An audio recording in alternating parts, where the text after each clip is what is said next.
కందిపప్పు చేయడం ఎలా చూద్దాం రండి. కందిపప్పుని కడిగేసుకొని వాటర్ పోసుకొని ఉంచుకోవాలండి. అండ్ పచ్చిమిర్చి, టమాటో కట్ చేసుకొని ఉంచుకోవాలి. తగినంత పసుపు వేసి అండ్ కట్ చేసుకున్న టమాటో వేయాలి.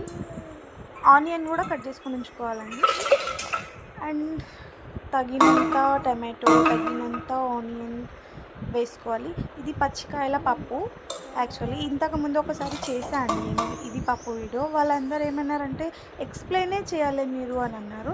అందుకే ఈ వీడియోకి మొత్తం క్లియర్గా ఎక్స్ప్లెయిన్ చేద్దామని చేస్తున్నా. ఇది పచ్చికాయల పప్పు అండి. పచ్చికాయలు వేస్తున్నా. అండ్ కొంచెం ఆయిల్ వేసుకోవాలి, ఎందుకంటే పొంగు రావద్దని లైట్గా, కొంచెం ఎక్కువ కూడా వద్దండి. పోపు పెడతాం కాబట్టి లైట్గా వేసుకుంటే రాదు. ఇది పచ్చి కరివేపాకు ఎందుకు వేసుకోవాలంటే చాలా టేస్టీగా ఉంటుంది అండ్ ఆరోగ్యానికి కూడా మంచిది. పోపులో వేస్తాం కానీ ఇక్కడ కూడా వేసుకోవాలి, చాలా బాగుంటుంది, టేస్టీగా ఉంటుంది. ఇది మాత్రం మోస్ట్ ఇంపార్టెంట్ అండి. ఇది జీలకర్ర వేసుకోవడంలో ఎందుకు వేసుకోవాలంటే అంత టేస్ట్ వస్తుంది జీలకర్ర ఖచ్చితంగా అండి. అండ్ లైట్గా వేసుకోవాలి, టేస్ట్ అని చాలా వేసుకున్నా టేస్ట్ పోతుంది.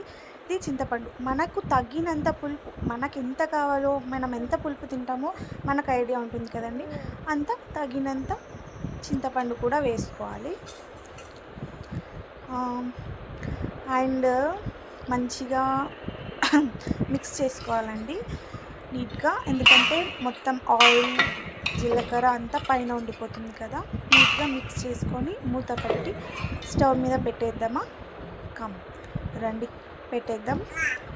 అండ్ అది పెట్టేంతసేపు మనం ఏం చేయాలి? పప్పు అయ్యేంత దాకా బియ్యం కడిగేసి అన్నానికి కూడా పెట్టేసానండి.